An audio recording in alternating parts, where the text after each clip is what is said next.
Hello बच्चों, my self VK Garg और इस मोस्ट एक्सपेक्टेड सीरीज इस वीडियो में हम लोग बात करने वाले हैं ग्रेविटेशन। जैसे कि आपको पता है बाकी सभी वीडियोस में हमने एनसीईआरटी को कवर किया है, नीट पीवाईक्यू को कवर किया है और जेई मेन पीवाईक्यू को कवर किया है। बेटा ये आप देख सकते हैं नीट है, ये जेई मेन 2026 का जनवरी अटेम्प्ट का क्वेश्चन है, ये एनसीईआरटी है। ऐसे ही आगे वाले टॉपिक में भी कवर किया है और ये हमारी असाइनमेंट में से क्वेश्चन है जो हमें वहां पर जो पीवाईक्यू में हमें नहीं मिले। बेटा साथ में आप देख सकते हैं कि एक हैवी थ्योरी है, सो दैट अगर आपने ये एक वीडियो देख ली तो बाकी कुछ देखने की जरूरत या करने की जरूरत नहीं है। इन्हीं सीरीज से आपकी जो नीट की प्रिपरेशन है वो कंप्लीट हो जाएगी। क्लियर है बच्चों? तो स्टार्ट करते हैं विद ग्रेविटेशन। बस आपको हमें सपोर्ट करने के लिए क्या करना है बच्चों, वीडियो को लाइक करना है, कमेंट करना है और अपने मैक्सिमम दोस्तों के साथ शेयर करना है।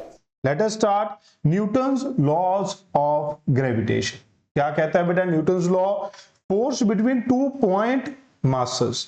ये फोर्स किसके बीच में है बेटा? दो पॉइंट मासेस के बीच में कितनी होती है? Gm1m2 bye R square. वैसे ही जैसे आपने इलेक्ट्रोस्टैटिक में फील्ड लिखा था बेटा, वैसे ही आप यहां पर फील्ड लिख सकते हैं। कितना होगा बेटा? ये होगा Gm by R square. m क्या है यहां पर? सोर्स मास बेटा। अब अगर हम देखें तो ये जो फोर्स होती है बेटा ये अट्रैक्टिव होती है, इसलिए जो फील्ड है वो भी इनवर्ड होगा बेटा। तो आर वेक्टर किस तरफ होता है बच्चों? आर होता है आउटवर्ड, सेंटर से बाहर की तरफ आर होता है, फील्ड अंदर है, इसलिए यहां पर क्या लगेगा बेटा? माइनस आर कैप डायरेक्शन की वजह से। इसीलिए जो हमारे पास फील्ड के ग्राफ होते हैं वो यहां पर नेगेटिव भी ड्रॉ किए जाते हैं। अगर आप मॉडुलस लगा देंगे, अगर आप यहां पर मॉडुलस लगा देंगे तो ये ग्राफ ऊपर भी शिफ्ट हो जाते हैं। क्लियर है? देखते हैं बेटा आगे। नेक्स्ट हमारे पास ये एक रिजल्ट है बेटा, बहुत ही इंपॉर्टेंट रिजल्ट है, इसके ऊपर बेस्ड भी क्वेश्चन है हमारी डिस्कशन फाइल में भी और नीट पीवाईक्यू में भी। बेटा क्या कहता है कि न्यूट्रल पॉइंट बताइए। न्यूट्रल पॉइंट क्या होता है बेटा? जहां फील्ड जीरो हो। ये इलेक्ट्रोस्टैटिक में भी आपने पढ़ा था। तो अगर आप m1 से मास डिस्टेंस लेंगे बेटा तो root m1 divide by root m1 plus root m2 into D. अगर आपको याद आया हो तो इलेक्ट्रोस्टैटिक में यहां प्लस माइनस था क्योंकि चार्ज प्लस माइनस थे, बट यहां पर हमेशा पॉजिटिव है क्योंकि मास सिर्फ एक ही नेचर का है। फिर ये रिजल्ट भी इलेक्ट्रोस्टैटिक में लिखा था कि अगर हम एक मास को दो हिस्सों में डिवाइड करें बेटा तो फोर्स कब मैक्सिमम होगी? जब ये दोनों हिस्से बराबर होंगे, जब ये दोनों मासेस m/2 होंगे बेटा। फॉर यूनिफॉर्म रिंग बेटा, रिंग की वजह से फील्ड क्या होगा? एक्सेस के ऊपर Gmx divide by R square plus X square की पावर 3/2। ये आर रेडियस है और एक्स क्या है? एक्सेस पे डिस्टेंस। फील्ड की डायरेक्शन फिर से टूवर्ड सेंटर बेटा। At centre x zero put कर दो, फील्ड जीरो हो जाएगा बेटा। मैक्सिमम कहां होगा? r बाय रूट 2 पे होगा। मैक्सिमम कहां होगा बच्चों? r बाय रूट 2 पे। फिर आर्क के लिए बच्चों सेम जैसे इलेक्ट्रोस्टैटिक के फॉर्मूला थे, के क्यू बाई आर की जगह क्या है? Gm by R square, sine theta by 2 divide by theta by 2। यहां पर ये थीटा रेडियन में लेना है। शेल के लिए भी वही है बेटा, बाहर वाले पॉइंट पे, सरफेस पे, इनसाइड पॉइंट पे जीरो। तो ये ग्राफ बन गया बेटा सेम, ठीक है। और यहां पर मैंने कन्वर्जन बताई है कि सभी फॉर्मूला में मास को, चार्ज को मास के एनालोगस और 1/4 एप्सिलॉन नॉट को जी के एनालोगस रखेंगे तो फॉर्मूला शिफ्ट हो जाएंगे। तो 1/एप्सिलॉन नॉट की जगह क्या आ जाएगा? 4πg बेटा। वो इस फॉर्मूले के लिए बताया है।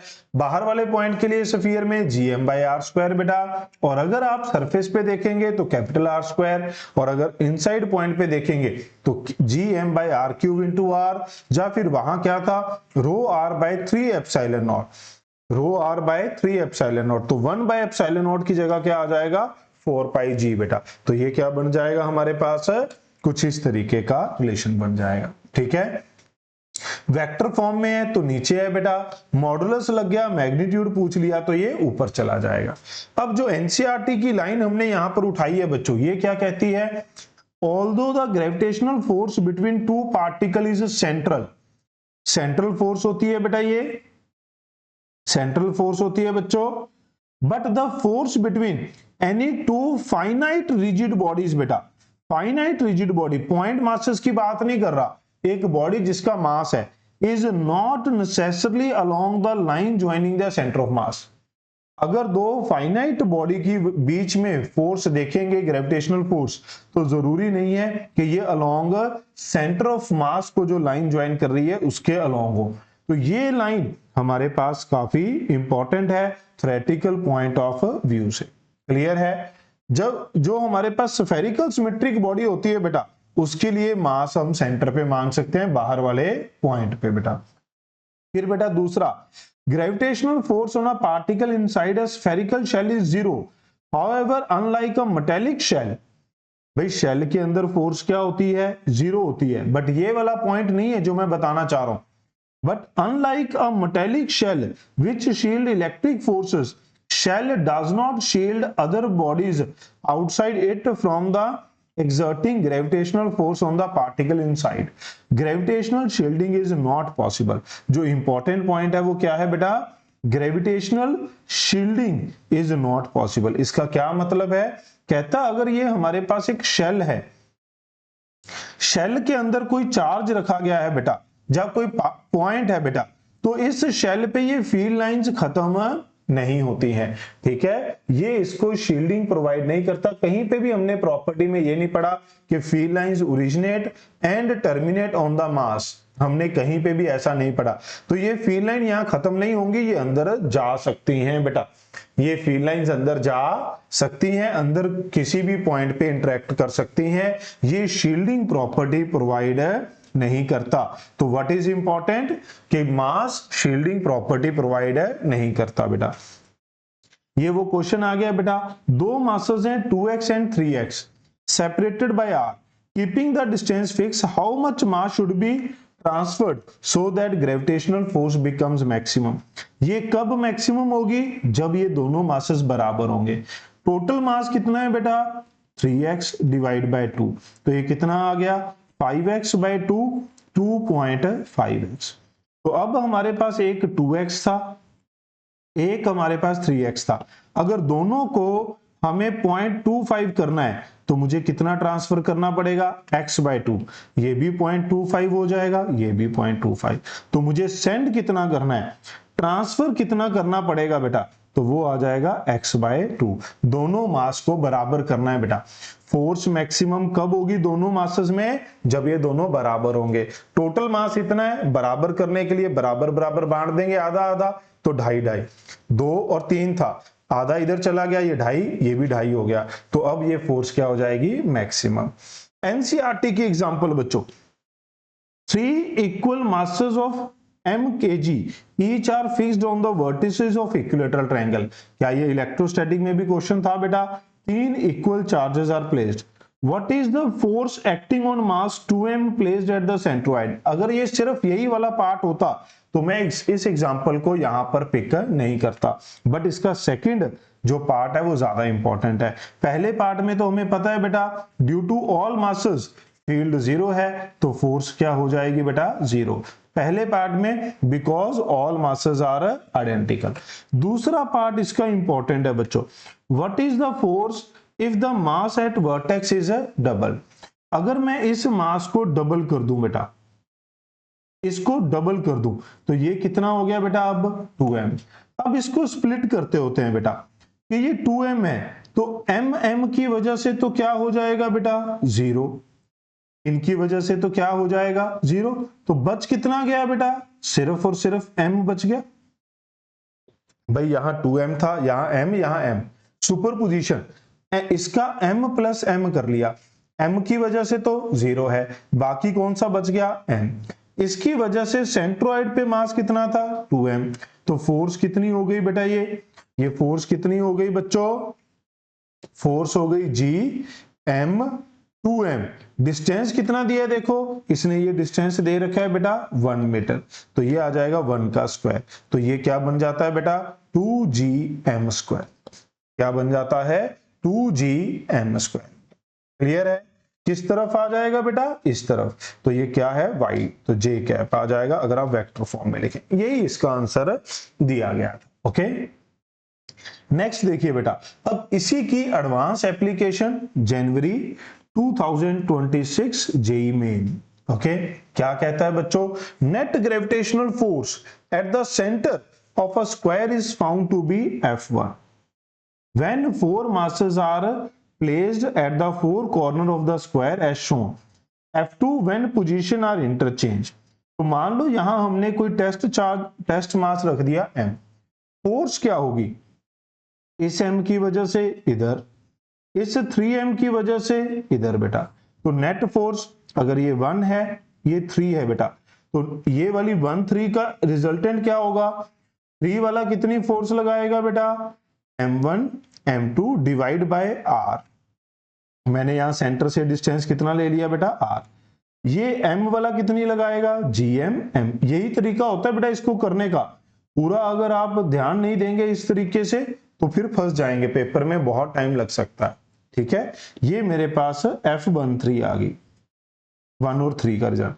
ये देखो 2m इधर खींचेगा, 4m इधर खींचेगा, तो इनका भी 4m माइनस 2m क्या बच जाएगा बेटा, 2m।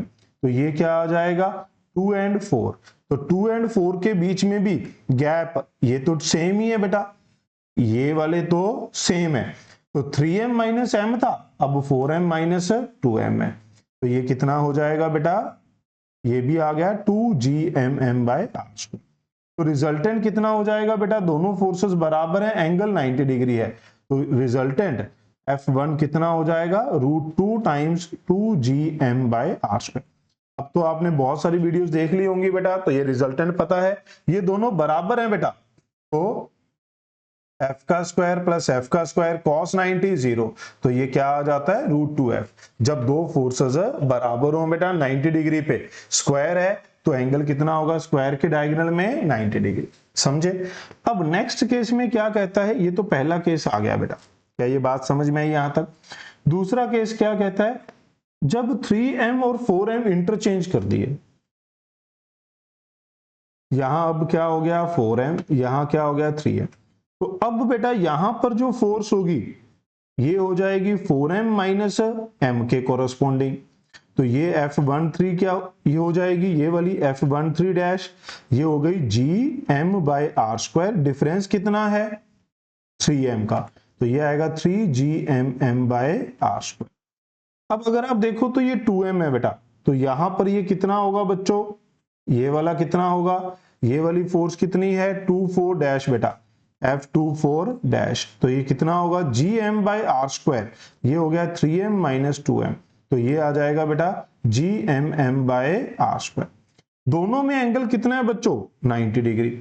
अगर दोनों में एंगल 90 डिग्री है तो रिजल्टेंट कितना बनेगा बेटा, इसका इन दोनों का स्क्वायर का सम का रूट बेटा। समझे बेटा, स्क्वायर के ये आ जाएगा। अब ये वाली चीजें कॉमन है, बाहर आ गई बेटा, ये वाली चीजें कॉमन है, बाहर आ गई। अंदर क्या बचा 3 का स्क्वायर प्लस 1 का स्क्वायर, क्या बच गया बच्चों √2gm √10। अब हमसे रेशो किसकी पूछी थी बेटा, ध्यान दो 1/2। तो F1/F2, तो आप समझ रहे हैं बेटा, मैं सारे आसान क्वेश्चन नहीं ले रहा आपके लिए। कई बार क्या होता है, बच्चा ऑनलाइन के चक्कर में टीचर आसान क्वेश्चन ले लेते हैं कि बच्चे को बस कंफर्टेबल हो जाए।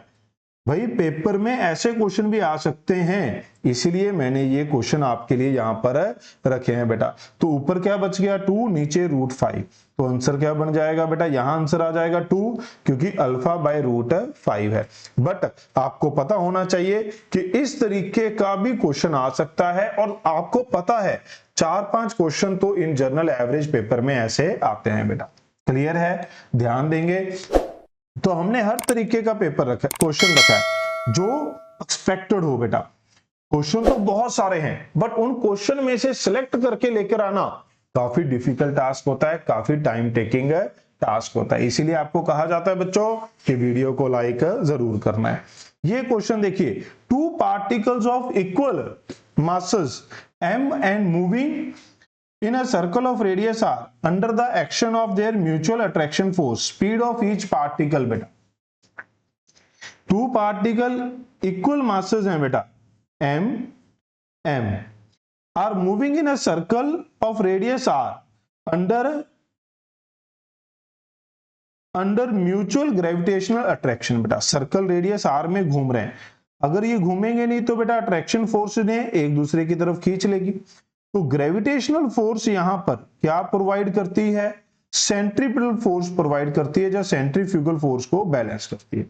यहां जब आप वैल्यू पुट करते हैं तो इसमें ध्यान क्या रखना है बेटा, यहां बच्चे आर स्क्वायर पुट कर देते हैं। बेटा क्या पुट कर देते हैं यहां पर, आर स्क्वायर, ये गलत है बेटा। सेपरेशन कितनी है इन दोनों के बीच में, दोनों मासेस के बीच में सेपरेशन कितनी है बेटा, 2r। तो यहां क्या आना था बेटा, 2r। तो ये क्या बन जाएगा, gm square by 4r square mv square by r। तो ये कट जाएगा बेटा, एक r से r कट गया, v क्या आ जाएगा, रूट gm बाय 4r। क्या ये बात समझ में आई? तो ये मेरे पास आंसर बन जाएगा।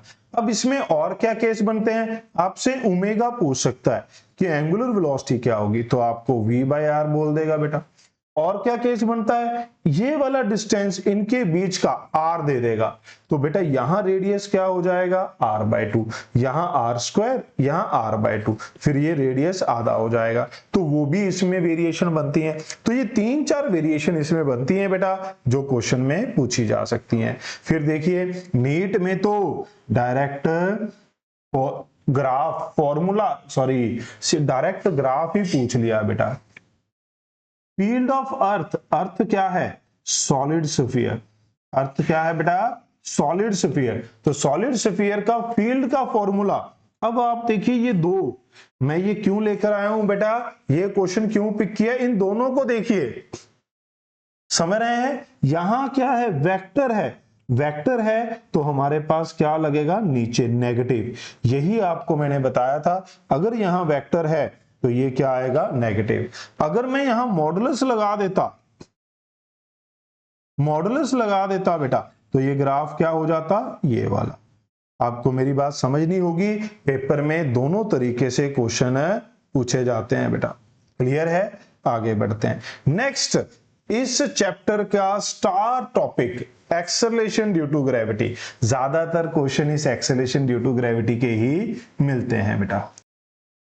तो इसमें बेटा सबसे पहला फॉर्मूला कौन सा है, g on surface of earth, this is gm by r square. अगर आप यहां मास को डेंसिटी की फॉर्म में लिख दोगे बेटा, क्या होता है मास का डेंसिटी की फॉर्म में, रो 4/3 पाई r क्यूब। तो ये कैसा बन जाएगा बेटा, वही rho r by 3 epsilon naught, 1 by epsilon naught को हमने क्या लिख दिया बेटा, 4 पाई जी। तो ये वही उसी फॉर्मेट में ये बन जाता है बेटा, क्योंकि field and g are same, ये दोनों सेम चीजें होती हैं। हमसे चाहे फील्ड पूछा जाए चाहे जी, दोनों क्या होते हैं, सेम बेटा। ओके, अब आप यहां पर यह भी ध्यान में रखना है कि न्यूमेरिकल्स में जीएम की जगह पर क्या यूज किया जा सकता है बेटा, जीएम आर स्क्वायर यूज किया जा सकता है। जी एट हाइट एच क्या होगी बेटा, ये होगी हमारे पास G H divide by G 1 plus H by R का स्क्वायर। ये क्वेश्चन नीट 2025 में भी आया था और उसके पहले भी बहुत बार नीट में पूछा जा चुका है। जब एच बहुत स्मॉल होगा तो ये हमारे पास पावर आगे आ जाएगी, तो 1 माइनस 2h बाय आर हो जाएगी, 1 माइनस 2h बाय आर हो जाएगी। क्या ये बात समझ आई? क्यों बेटा, क्योंकि जब आप इसको ऊपर ले जाकर लिखेंगे तो ये क्या है, पावर -2। जब ये बहुत ज्यादा स्मॉल होती है तो ये पावर आगे आ जाती है बेटा, ठीक है। डेप्थ पे हमेशा ही वैल्यू ये रहेगी बेटा, चाहे डी की कोई भी वैल्यू हो। तो शेप की वजह से अगर आप देखें तो इक्वेटर पे रेडियस ज्यादा होता है बेटा पोल से, इसलिए हमारे पास जी क्या होती है, कम। रोटेशन की वजह से बेटा ओमेगा का जो इंपैक्ट है वो इक्वेटर पे सबसे ज्यादा होता है, पोल पे सबसे कम। अगर हम किसी एंगल पे देखें इक्वेटर के साथ इस एंगल को क्या कहा जाता है? लैटिट्यूड। हाइट को क्या कहा जाता है? ऑल्टीट्यूड। ये ऑल्टीट्यूड होता है, ये लैटिट्यूड होता है बेटा। तो किसी लैटिट्यूड पे इस पॉइंट पे अगर आप जी देखेंगे तो क्या आएगी बेटा हमारे पास? G minus omega square R cos square phi. G minus omega square R cos square phi बेटा। फाई को 0 कर दो तो ये ओमेगा स्क्वायर आर आएगा। अगर फाई को 90 पोल पे देखोगे तो ये जी आएगा। इन दोनों में भी देखो तो इक्वेटर पे जी की वैल्यू कम होगी पोल से बेटा। और जो इंपॉर्टेंट बात है वो ये कि पोल के ऊपर जो जी है वो इंडिपेंडेंट ऑफ ओमेगा है, बाकी सभी पॉइंट पे ओमेगा पे डिपेंड करेगी। ये काफी क्रूशियल पॉइंट है जो आपको याद रखना है बच्चों। नेक्स्ट, अगर आप देखें जी का ग्राफ बेटा, जी को हम नेगेटिव नहीं लेते बेटा, हमेशा पॉजिटिव ही वैल्यू लेकर चलते हैं। वैल्यू का ग्राफ ही आता है, ठीक है। डायरेक्शन का ग्राफ आ गया तो आप बात अलग है, जनरली मैग्नीट्यूड ऑफ जी का ग्राफ पूछा जाता है। तो ये सेंटर पे क्या होगी बेटा? 0 होगी। जैसे फील्ड सेंटर पे 0 होता है, सेंटर पे ये क्या है? 0 at centre of earth. Maximum कहां होगी? सरफेस पे। मैक्सिमम कहां होगी बेटा? सरफेस पे। हाइट के साथ भी ये डिक्रीज होगी, डेप्थ के साथ भी डिक्रीज होगी। अगर h बहुत स्मॉल है तो सेम डिक्रीज कब होगा? जब d 2h के बराबर होगा। क्यों बेटा? ये वाला रिलेशन, यहां पर क्या है? 2h, यहां क्या है? d। बट ये कब वैलिड है? When h is much smaller than r बेटा। अब देखते हैं क्वेश्चन क्या कह रहा है बच्चों। Acceleration due to gravity on the surface of earth is g if the diameter of earth reduced to half। Diameter क्या कर दिया जाए? आधा। तो रेडियस भी क्या हो जाएगा बेटा? आधा। बहुत सारे बच्चे इसी में गलती करते हैं, रेडियस को 1/4 कर देते हैं। ऐसा नहीं करना बेटा। डायामीटर क्या होता है? 2 टाइम्स रेडियस। डायामीटर क्या होता है? 2 टाइम्स रेडियस। तो ये 2 से 2 कट जाता है बेटा, तो आर डैश भी, रेडियस भी कितना हो जाता है? Half. If its original value mass remain constant, mass क्या रहा बेटा? Same. Acceleration due to gravity, ये किस पे डिपेंड करती है बेटा? gm बाय आर स्क्वायर पे। मास सेम है, आर कितना है बच्चों? r बाय 2 का स्क्वायर। तो ये 4 ऊपर चला जाएगा, नीचे क्या बचा? gm r square. तो इट बिकम्स 4g। क्या बन जाएगा बेटा? 4g। क्या ये बात समझ में आई आपको? नेक्स्ट बेटा, radius of 2 planets A and B are R and 4R बेटा। 2 प्लेनेट हैं, दोनों का रेडियस R एंड 4R है, and their densities are rho and rho by 3। The ratio of acceleration due to gravity. अब rho की term में आ गया बेटा। तो G मैंने आपको क्या कहा था? दोनों रिलेशन आपको याद रखने पड़ेंगे। ये m बाय आर स्क्वायर के प्रोपोर्शनल होता है और रो इंटू आर के प्रोपोर्शनल होता है। क्यों? क्योंकि मास को आप आर क्यूब लिख सकते हैं, ये कट के आर। तो अब हमें क्या दे दिया बेटा? Densities and radius. तो acceleration of gravity of A B, तो डेंसिटीज में रिलेशन एंड रेडियस में रिलेशन बेटा। तो डेंसिटीज में क्या रिलेशन है? रो बाय 3। रेडियस में क्या रिलेशन है? 4r। तो आंसर क्या आएगा बेटा? 3/4। आंसर क्या आएगा बेटा? 3/4। समझ आई बात? फिर कहता है a body weighs 48 newton on the surface of earth. The gravitational force experienced by the body due to the earth at height equal to 1/3 the radius of earth। ये कौन सा है बेटा? नीट 2025 का क्वेश्चन है बेटा। अब आपको शायद ये आसान लग रहा हो, क्योंकि आपको ये पता लगना चाहिए बेटा, जो ग्रेविटेशनल फोर्स होती है यही हमारे पास वेट होता है mg। जो अगर कोई ऑब्जेक्ट अर्थ सरफेस के पास पड़ा है तो अर्थ जो फोर्स लगाती है बेटा वही हमारे पास वेट होता है। वेट तभी तो डाउनवर्ड लिया जाता है। एनएलएम में ही ये चीज समझाई जाती है, बट काफी बच्चे इसे मिस कर देते हैं। क्लियर बात बेटा? तो ये on the surface of earth ये कितना था? 48। अगर आप किसी हाइट पे देखेंगे, हाइट इक्वल टू 1/3 बेटा, तो ये mgh। gh किसके बराबर है बेटा? g divide by 1 plus h। h कितना है? h कितना है बच्चों? r/3। बाय आर का स्क्वायर। तो ये कितना आ गया बेटा mg, ये क्या बन गया बेटा 1 + 3 का स्क्वायर, ये कितना है 48, ये बन गया 4/3 का स्क्वायर, ये कितना हो जाएगा बच्चों 48, 16 × 9, तो ये आ जाएगा 27 बच्चों। क्या आंसर बन जाएगा 27। समझे? नॉर्मल क्वेश्चन था। ये देखिए बेटा जेईई मेन 2024 का। अब देखो इसी टाइप से क्वेश्चन में मॉडिफिकेशन क्या आ सकती है, डेप्थ में पूछ ले या पेंडुलम में पूछ ले बेटा। अब ये दो चैप्टर एक साथ मर्ज हो गए, क्या बेटा, एक तो एसएचएम और एक ग्रेविटेशन बेटा, इसलिए इस टाइप का जो क्वेश्चन है वो ज्यादा इंपॉर्टेंट बन जाता है बेटा। Simple pendulum is placed at a place where its distance from earth surface is equal to radius of earth. Earth surface से रेडियस आर के बराबर है बेटा। क्या ये बात समझ रहे? तो ये एच कितना है आर। द लेंथ दिया है time period, time period of simple pendulum किस पे डिपेंड करता है बेटा, लेंथ एंड जी पे। तो क्या मैं जी फाइंड कर लूं, क्या होगी जी 1 + h कितना है आर, आर का स्क्वायर बच्चों, ये आ गया g/4, वैल्यू पुट कर दीजिए बेटा 2 पाई, L कितना है 4, ये आ गया g/4, ये ऊपर चला जाएगा 2 पाई √16/g। आप इसको क्या लिख सकते हैं 2 पाई 4/√g, और क्वेश्चन में साफ साफ दिया है कि g = π² बेटा, इसका मतलब ये कट जाएगा, तो ये कितना आ जाएगा 8 बेटा। तो क्या आंसर आएगा बच्चों 8। देखिए है ना सिंपल बात, बट जिनको पता होगा वही कर पाएंगे बेटा। इसीलिए हमारी ये जो सीरीज है इसमें देखिए हर तरीके का क्वेश्चन है। टफ क्वेश्चन भी आया था लेंथी, जिसको करने में बहुत टाइम लगा, और ऐसे स्मार्ट क्वेश्चन भी हैं, NEET PYQ, JEE main PYQ, NCERT, सब कुछ हमने इंक्लूड किया है बेटा। मैं उम्मीद करता हूं आपको ये सीरीज पसंद आएगी बेटा, और आ रही होगी बेटा, क्योंकि काफी सारी वीडियो 12th क्लास तो हम ऑलरेडी कंप्लीट कर चुके हैं सभी चैप्टर, है ना। The weight of a body on the earth is 400 newton, weight of the body when taken to depth बेटा। अब डेप्थ पे चले गए, हाफ ऑफ द रेडियस बेटा। तो वेट अर्थ सरफेस पे कितना है बच्चों 400, डेप्थ पे वेट कितना होगा, अगर मैं डेप्थ पे वेट देखूंगा तो mgd, gd किसके बराबर है g1 - d/r।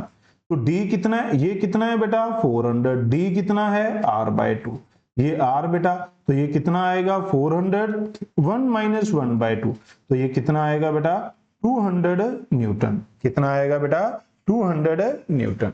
क्लियर है? नेक्स्ट देखिए बेटा, कुछ थ्योरेटिकल क्वेश्चन भी हैं, क्योंकि आजकल बड़े ट्रेंड में है ये, और जेईई मेन से बेहतर और कौन सा क्वेश्चन बैंक है जो आपको करना चाहिए स्टेटमेंट के लिए बेटा। Acceleration due to gravity is different at different place of earth. ये करेक्ट है बेटा, क्योंकि ये हमारे पास फाई के साथ बदलता है, लैटिट्यूड के साथ। Acceleration due to gravity increase as we go down below the earth surface, no बेटा, क्योंकि acceleration due to gravity is maximum on the surface। जब आप डेप्थ पे जाएंगे तब भी ये acceleration due to gravity क्या होती है बेटा, डिक्रीज होती है। समझे? तो ये हमारे पास रॉन्ग हो गया, तो आंसर क्या आ जाएगा थर्ड ऑप्शन बेटा। ये देखिए नेक्स्ट भी, rotation of earth show effect on the value of acceleration due to gravity, yes, omega पे डिपेंड करता है बेटा। Effect of rotation of earth of g at equator is minimum and pole is maximum, no बेटा। Equator पे maximum है बेटा, equator पे effect maximum है, पोल पे तो कोई इफेक्ट ही नहीं होता, तो ये क्या हो गया गलत। तो इसका भी आंसर क्या आ जाएगा बच्चों, बी ऑप्शन। क्या ये बात समझ रहे हैं? इस क्वेश्चन को देखिए बेटा, ट्राई करके देखिए, वीडियो को पॉज करिए, क्वेश्चन को ट्राई करके देखिए बच्चों, फटाफट कर लिया बेटा, पॉज करके आपने ये, at certain depth d below the surface of earth value of acceleration due to gravity becomes 4 times its value at height। Depth पे जो एक्सेलरेशन ड्यू टू ग्रेविटी है उसकी वैल्यू हाइट के कंपैरेटिवली 4 टाइम है। Depth कितनी है पता नहीं, शायद फाइंड करनी है। हाइट कितनी है बेटा CR, द डेप्थ फाइंड करनी है, तो इन दोनों को बराबर कर दीजिए बेटा। ये किसके बराबर आएगा d/r, ये किसके बराबर आएगा बेटा 4 टाइम। अब बच्चा कहता है कि मैं सर कौन सा फॉर्मूला लगाऊं, बेटा जब इतना ज्यादा मल्टीप्लाइंग फैक्टर है तो आपको कौन सा फॉर्मूला लगाना चाहिए, h बाय आर के स्क्वायर का ही लगाना चाहिए। अगर हमें 1 minus 2h bye are use करना होगा बेटा तो वो मेंशन करेगा कि h इज स्मॉल, और अगर आप ऑप्शन देखें तो h की लार्ज वैल्यूज आर अवेलेबल, इसलिए आपको ये वाला फॉर्मूला लगाना पड़ेगा। समझे बेटा? तो यहां पर अब आपको इसे सॉल्व करना है, तो ये हो गया r माइनस डी आर, ये क्या आ गया बेटा 4r square divide by r plus h का स्क्वायर। यहां पर अब सॉल्व करने में थोड़ा सा जोर लग सकता है, ध्यान से देखेंगे बेटा। हाँ, अरे h की वैल्यू गिवन है बेटा, वो कौन पुट करेगा, 1 प्लस 3r बाय r का स्क्वायर। तो ये क्या बच गया बेटा, 3 प्लस 1 4, 16 बच गया। ये क्या बच गया बेटा 4, तो 1 minus 1 by 4 equal to d by r, तो d किसके बराबर बच गया बेटा 3r बाय 4, तो d की वैल्यू 3 बाय 4, r कितना है बेटा 6400, काट दो 1600 बेटा, तो कितना आ जाएगा 4800 किलोमीटर। क्या ये बात समझ रहे हैं? चलिए, तो ये थे हमारे पास जी के ऊपर बेस्ड सिलेक्टेड क्वेश्चन बेटा। मैं उम्मीद करता हूं कि आपको सभी समझ में आए होंगे। आगे बढ़ते हैं, पोटेंशियल एनर्जी एंड पोटेंशियल। इसमें क्या कह रहा है बेटा हमें, potential energy of 2 point masses. Electrostatic में ये माइनस साइन नहीं था, बट यहां माइनस है क्योंकि force is always attractive. System के लिए वही लिखा था बेटा, all pair without repeat. Potential point mass का वही है, बस माइनस साइन नहीं है, वहां क्या था के क्यू बाय आर, यहां जी एम बाय आर बेटा। एक्सेस पे रिंग के वही है बेटा, सेंटर पे क्या होगा मिनिमम, ये वाला क्या है बेटा सेंटर पे मिनिमम। क्यों?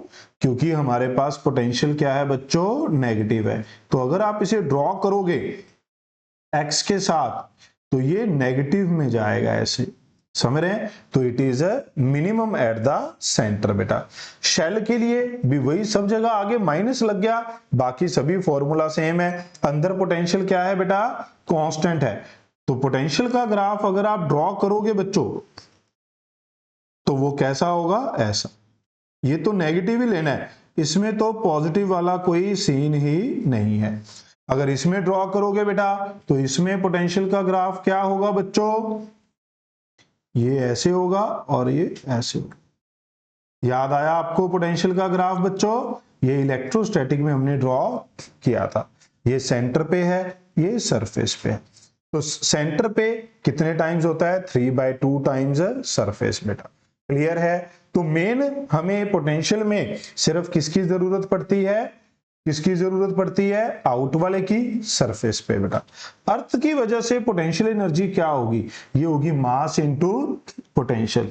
ये क्या है बेटा पोटेंशियल, ये क्या है बच्चों मास। तो अगर सरफेस पे लिखोगे तो मास, पोटेंशियल सरफेस पे क्या है बेटा minus G M by R, तो पोटेंशियल एनर्जी ऑन सरफेस क्या होगी minus G M M upon R. Height H पे देखोगे तो स्मॉल आर की वैल्यू क्या होगी बेटा, हाइट एच पे देखोगे तो स्मॉल आर की वैल्यू क्या होगी आर प्लस एच। फिर इसमें एक ये नोट आता है बेटा, नोट कह लो, शॉर्ट ट्रिक कह लो, जो आपको अच्छा लगे वो कह सकते हैं। क्या कहता है कि अगर आप किसी बॉडी को यूज एच हाइट से रिलीज कर दोगे, आर क्या है इसका रेडियस है बेटा, एच हाइट से रिलीज करोगे बेटा तो वो कितनी स्पीड से आके हिट करेगा बेटा, वो करेगा √2gh divide by 1 plus h by r। Also valid if the ball is projected from the surface then maximum height. यहां से छोड़ा तो इतनी स्पीड से स्ट्राइक करेगा बेटा, ये हो गया speed of strike, speed of strike बेटा। और अगर आप इसको नीचे से थ्रो कर दोगे, अगर आप नीचे से इसको थ्रो कर दोगे बेटा, ठीक है v से, तो ये मैक्सिमम हाइट इसके पास क्या होगी, ये मैक्सिमम हाइट h हो जाएगी। तो ये सेम फॉर्मूला यही लगा सकते हैं, क्वेश्चन में लगाकर दिखाएंगे बेटा। क्वेश्चन करते हैं, बस मैं आपको याद दिला दूं कि वीडियो को लाइक जरूर करना है। अगर आपको इन वीडियोस की पीडीएफ चाहिए बेटा तो पीडीएफ जैसे बहुत सारे बच्चों को ऑलरेडी पता है वो हमारी ज्ञानिस्ट ऐप पे अवेलेबल है। आप वो ज्ञानिस्ट ऐप डाउनलोड कर सकते हैं प्ले स्टोर से और हमारी डिस्क्रिप्शन में लिंक अवेलेबल है। आगे बढ़ते हैं बेटा, क्या कहता है, कहता है पहला ही क्वेश्चन इसमें हमने उठाया है 2026 का। क्या कह रहा है बच्चों, ध्यान देंगे, थोड़ा सा जोर लगेगा, स्पेस काफी छोड़ी हुई है तो थोड़ा सा तो लेंथी है।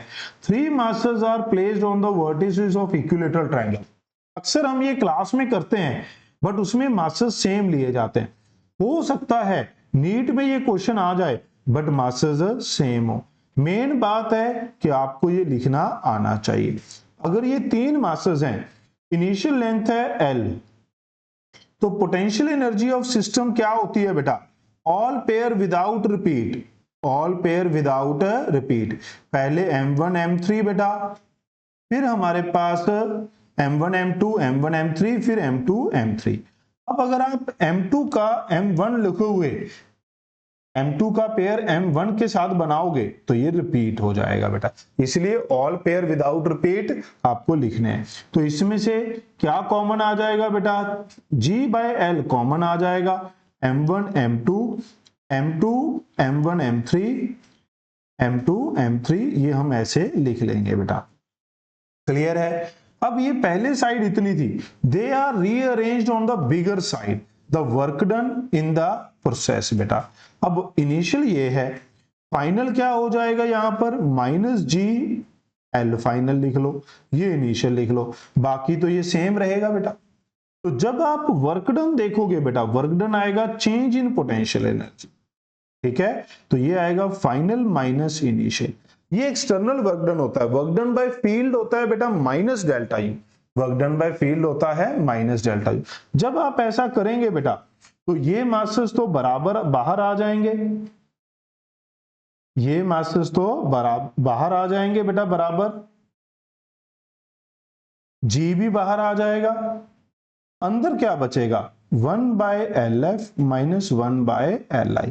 मैंने -G बाहर रख लिया। अब वैल्यू पुट कर देते हैं बेटा, मासेस क्या है 200 300, तो 2 × 3 2 इंटू तीसरा था 400, ये 3 × 4। पावर बेटा इसकी भी 2 है इसकी भी 2 है, तो 2 × 2 4, पावर बाहर आ गई। जी हमें आंसर किस फॉर्म में चाहिए, जूल में, तो जी की वैल्यू पुट करनी पड़ेगी 6.7 × 10⁻⁻11। एल फाइनल 25 - 20, यही आएगा बेटा। मीटर में ही है तो कन्वर्जन की जरूरत नहीं है, तो यहां क्या बन गया 6 और 8 14 बेटा, 14 + 12 26 बेटा, 26, यहां पर 10 की पावर 4, ये है अभी भी 6.7 10 की पावर -11, नीचे एलसीएम ले लो 100, तो थोड़ा सा काम आसान हो जाएगा। क्या ये बात समझ में आई बेटा, तो ये माइनस यहां एडजस्ट हो जाएगा बेटा, तो ये निपट गया। अब आपके पास सिर्फ 26 6.7 यही बचा बेटा, ये तो 1 है, पावर एडजस्ट कर देंगे, ये 4 -7 ये -9 बेटा, ये इसको काट देगा ना तो 10 की पावर 2, तो -9 बचेगी। क्लियर है।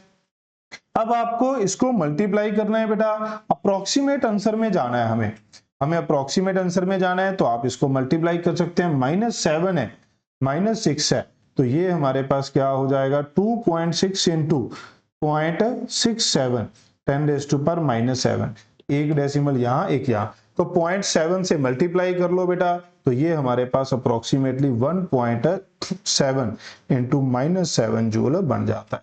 तो क्या आंसर आ जाएगा बच्चों, third option will be the right answer. Okay, but ये मैंने आपको इसलिए बताया है कि एक तो आपको पता हो कि एनर्जी कैसे लिखते हैं, दूसरा वर्क डन होता है फाइनल एनर्जी माइनस इनिशियल। अब इसमें मासेस आइडेंटिकल दे दिए तो ये बहुत ही आसान लगेगा बेटा, 3m² की तरह काम करेगा, तो फिर ये जो इतनी लेंथी सी चीजें दिख रही हैं ये इतनी लगेंगी नहीं। नेक्स्ट देखिए बेटा, ये है जेईई मेन 2024 का क्वेश्चन और ये है नीट 2016 का। दोनों सेम है। इसमें बच्चे मेरे पास डाउट पूछते हैं बेटा, जब मैंने नीट पीवाईक्यू में ये रिकॉर्ड करके डाला था बेटा, तो कुछ बच्चों का डाउट आया था, वो डाउट मैं यहां क्लियर कर देता हूं। इसने क्या कहा, gravitational potential on the surface of earth above the surface of earth is this, potential का formula above the surface of earth is r, ये कितना है बेटा -5.12 10 की पावर 7 जूल पर केजी।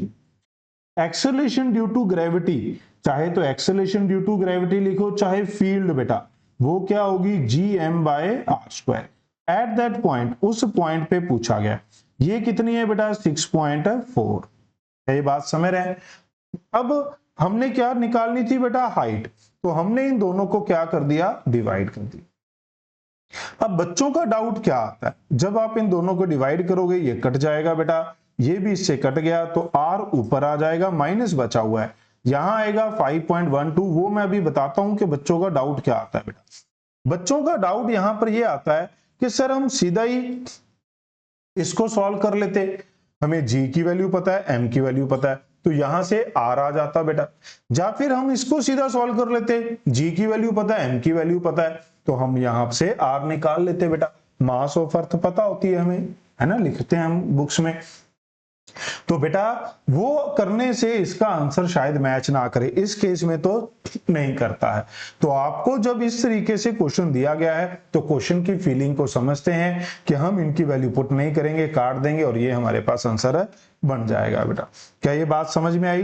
तो ये हमारे पास माइनस था, माइनस से माइनस कट जाएगा, ये r प्लस एच, इसको डिवाइड कर दीजिए बेटा, देखिए कटता होगा कहीं ना कहीं 8 पे, हाँ 8, पहले तो डेसिमल कैंसिल कर देते हैं, 51.264 10 की पावर 7, 8 पे कट करेंगे बेटा 6, 48, 3 32, 4, फिर कट गया बेटा ये, तो ये 0.8 इंटू 10 की पावर 7।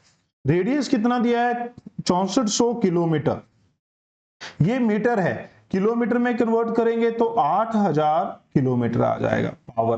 तो h कितना हो गया बेटा 8000 माइनस 6400, तो ये हमारे पास कितना बन जाएगा बेटा 1600 किलोमीटर। क्या ये बात समझ में आई बेटा? तो ये है ऑप्शन ए। ओके, ऐसे ही आप इसको सॉल्व कर सकते हैं बेटा। नीट 2016 का ये क्वेश्चन है, डाला हुआ है बेटा नीट पीवाईक्यू वीडियो में, बिल्कुल सेम है, बस इन दोनों को डिवाइड करो, r आ जाएगा, 6400 माइनस कर दो तो h आ जाएगा। ओके, नेक्स्ट क्वेश्चन में क्या कहता है बेटा, ये भी देखिए, नीट 2019 एंड जेईई मेन 2023 दोनों का मैंने पिक करके दिखाया बेटा। पहले तो मैं एक एक करता था, फिर बच्चे पूछते हैं कि सर रेलिवेंट रिलेट करके थोड़ा बता दीजिए, कमेंट करते हैं, तो उनके लिए मैंने यहाँ पर कमेंट या रिलेट करके भी बताया। इसी वजह से अब एनर्जी और ज्यादा लग रही है बेटा, थोड़ा सा टाइम भी लग रहा है फाइल बनाने में, तो बस आप लोगों को भी अपने एफर्ट और लगाने हैं, वीडियो को पूरा देखना है और इन सभी क्वेश्चन को हाथ से सॉल्व करके जरूर देखना है बेटा, क्योंकि मैं सभी को ये बोलता हूं बेटा, सिर्फ वीडियो देखने से आपको नहीं आएगा, आपको ये नीट एग्जाम में क्वेश्चन तभी याद आएगा जब आप इन सभी क्वेश्चन को हाथ से सॉल्व करके देख लेंगे। तो पीडीएफ आप हमारी ज्ञानिस्ट ऐप से डाउनलोड कर सकते हैं बेटा। क्या कह रहा है, m is taken from earth surface to height h twice the radius of earth. बेटा हाइट कितनी दे रखी है, twice the radius of earth, यहां क्या था h, which is equal to r। इसमें क्या पूछा था वर्क डन, इसमें क्या पूछा है इंक्रीज इन पोटेंशियल एनर्जी। दोनों बातें क्या होती हैं बेटा सेम। तो final minus initial, final energy बेटा GMM अपॉन, माइनस लगाना रह गया यहाँ, फाइनल एनर्जी बेटा minus GMM upon r plus h, initial energy बेटा माइनस GMM अपॉन r। यहां पर हम एक बॉडी को हाइट पर लेकर जा रहे हैं। अब सैटेलाइट रिलेटेड क्वेश्चन आएंगे जिसमें हम एक बॉडी को सरफेस से एक ऑर्बिट में प्लेस करेंगे, तो वहां फाइनल एनर्जी टोटल होगी, यहां सिर्फ पोटेंशियल है बेटा, क्योंकि काइनेटिक एनर्जी हमने किसी को नहीं दी है। अब इसमें से क्या कॉमन आ गया GMM अपॉन r, ये क्या बन गया r प्लस h 3r, यहां पर माइनस तो बाहर निकाल लिया था माइनस r। अब देखो हमने क्या लिखा था, g को क्या लिख सकते हैं GM बाय r स्क्वायर, तो GM को क्या लिख सकते हैं GR स्क्वायर। तो ये कितना आएगा बेटा mg r²। यहां क्या आ जाएगा 2/3r with negative sign, r से r कट जाएगा, माइनस साइन आगे मल्टीप्लाई कर दो 2mgr बेटा। क्या आ जाएगा बेटा, माइनस साइन काट देंगे तो क्या आ जाएगा बेटा 2/3 mg/r। तो mgr। क्या ये बात समझ में आई सबको? क्लियर है बेटा? आगे बढ़ेंगे। नेक्स्ट देखिए बेटा, two bodies of mass m are placed at distance r। ये नीट 2023 का क्वेश्चन है बेटा। दो मासेस कहां रखे हुए हैं बेटा, m एंड 2m 9m मास पे रखे हैं, विच आर 9m मास के r डिस्टेंस पे रखे हैं बेटा। सॉरी थक जाते हैं ना, मैंने जैसे 2-3 कमेंट में बताया भी बच्चों को कि हम 8 to 6 पहले इंस्टीट्यूट में काम करते हैं बेटा, वहां काम करते हैं, फिर आके घर पे आप लोगों के लिए ये वीडियो रिकॉर्ड करते हैं, फाइल बनाते हैं, अपलोड करते हैं, तो टाइम लगता है ना। The gravitational potential on line joining the bodies where gravitational field equals to 0। वो पॉइंट पे पोटेंशियल बताओ जहां फील्ड 0 हो जाए बेटा। तो न्यूट्रल पॉइंट बेटा, न्यूट्रल पॉइंट यहां पर अगर आप देखेंगे तो फील्ड 0 है, फील्ड 0 है तो ये डिस्टेंस कितना था बेटा x। क्या लिखा था, जिस मास से डिस्टेंस उसका रूट डिवाइड बाय दोनों के रूट ऑफ मास का सम इनटू सेपरेशन r। तो ये क्या आ जाएगी रूट m, ये root m plus 3 root m r। तो ये क्या बन जाएगा बेटा r/4। ये सेपरेशन पता चल गई बच्चों, कितनी आ गई r/4 आ गई बेटा। अब अगर आप मेरा साथ दें तो हमारे पास पोटेंशियल लिखना है बेटा। तो पोटेंशियल क्या होगा इस पॉइंट पे, इस मास की वजह से क्या होगा -gm/x। x कितना है r/4। तो ये कितना बच जाएगा बेटा 3r/4, क्योंकि ये कितना आ गया था r/4। टोटल कितना है r है। तो दूसरा, इस मास की वजह से पोटेंशियल क्या होगा, माइनस मास कितना है 9m डिवाइड बाय डिस्टेंस कितना है बेटा 3r/4। ये 3 से 3 कट जाएगा, ये क्या आएगा -4gm/r। ये क्या आएगा बेटा -12gm/, ये कितना आ जाएगा -16gm/r। तो क्या आंसर बन गया बेटा बी ऑप्शन। तो दोनों एक ही क्वेश्चन में कवर हो गए बेटा कि न्यूट्रल पॉइंट कैसे लोकेट करते हैं और वहां पर पोटेंशियल कैसे लिखते हैं। क्लियर है, समझ रहे हैं? अब इनमें से एक भी पूछा जा सकता है, हो सकता है कि ये क्वेश्चन रिपीट हो जाए। 2-3 साल हो गए हैं बेटा, तो चांसेस ऑफ रिपीट के भी बढ़ जाते हैं। इस क्वेश्चन को देखिए बेटा, ऐसा एक क्वेश्चन नीट में आया हुआ है बेटा, थोड़ा सा अलग है, बट मैंने आपके लिए ये जेईई मेन का क्वेश्चन सिलेक्ट किया है बेटा। If the gravitational field in the space is given like gravitational field दे रखा है बेटा -k/r², taking the reference point to be r2 with gravitational potential this, gravitational potential at r equal to 3 बताना है। तो potential किसके बराबर होता है बेटा -E.dr। तो फाइनल किस पे बताना है बेटा, हमने r3 पे बताना है। इनिशियल कितना है बेटा 2 पे है, इनिशियल कितने पे है r2 पे, फाइनल कितने पे है बेटा 3 पे। यहां पर आपको देखना है ये सेंटीमीटर में है, तो वैल्यू पुट करते समय ध्यान रखना पड़ेगा बेटा।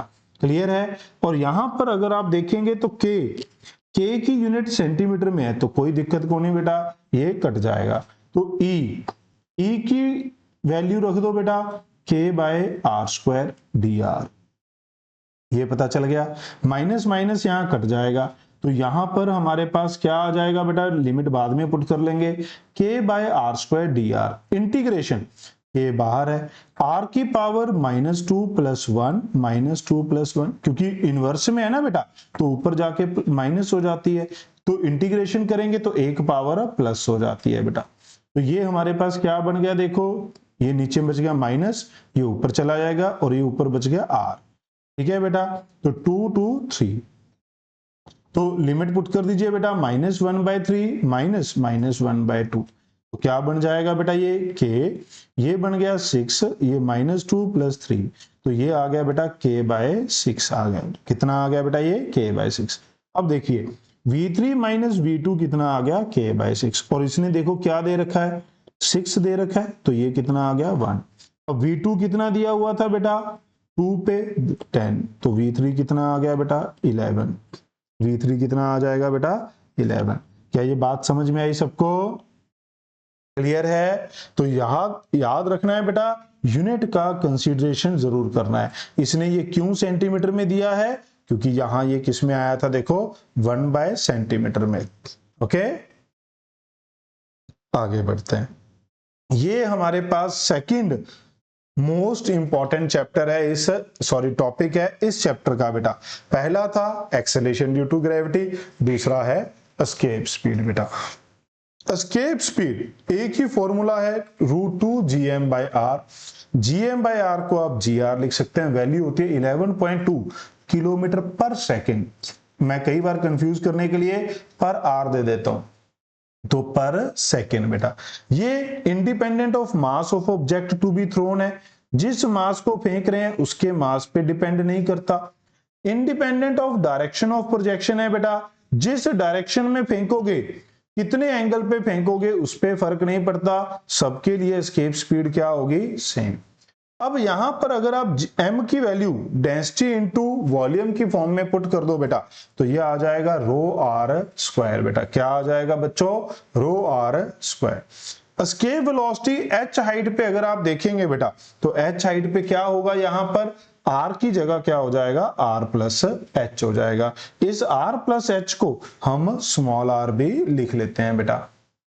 क्लियर है? स्मॉल r भी लिख देते हैं r+h को बेटा। अगर हमारे पास कहीं पे भी एस्केप वेलोसिटी निकालनी है बेटा, तो उस पॉइंट पे आप क्या कर दो, टोटल एनर्जी को 0 कर दो, तो आपके पास एस्केप वेलोसिटी आ जाएगी उस पॉइंट पे बेटा। अगर हमारे पास जो बॉल थ्रो की जा रही है उसकी जो स्पीड है वो एस्केप स्पीड से ज्यादा होगी, तो फाइनल स्पीड एट इंफिनिटी 0 नहीं होगी बेटा। कितनी होगी, √u² minus ve²।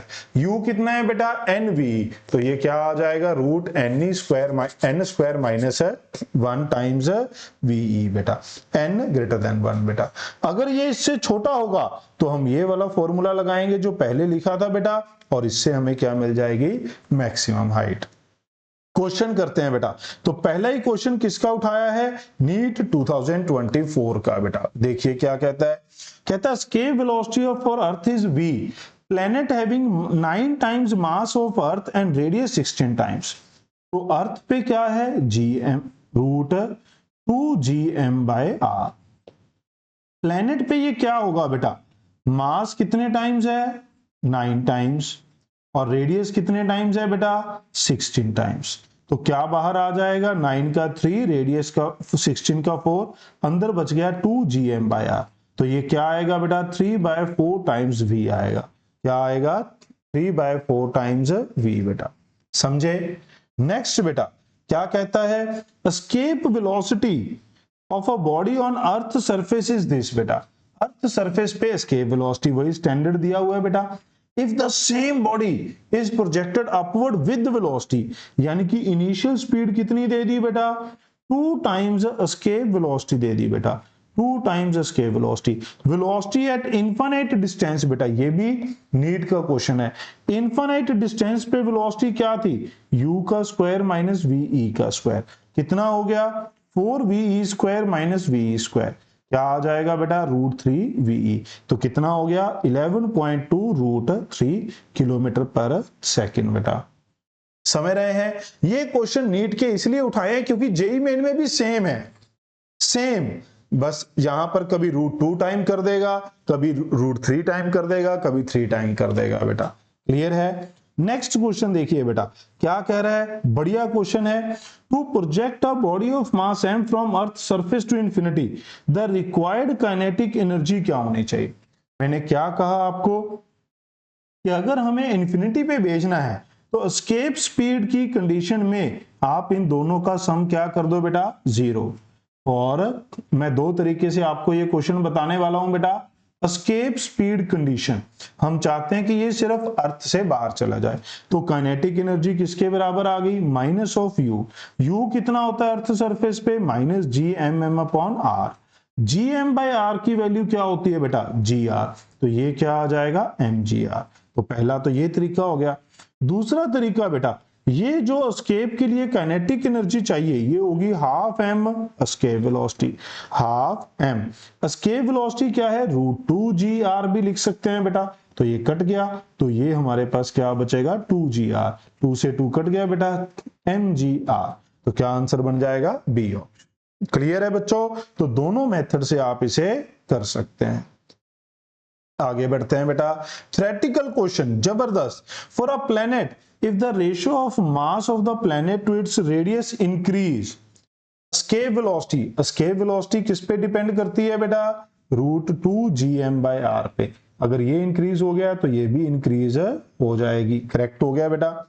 Escape velocity is independent of radius of planet, नहीं भाई, ये रेडियस ऑफ प्लेनेट ही तो होता है, ये रॉन्ग हो गया बच्चों। तो क्या आ जाएगा, बी ऑप्शन बेटा। Next, JEE main 2023। आपने इस वीडियो में देखा होगा कि 23 के क्वेश्चंस ज्यादा हैं। क्यों?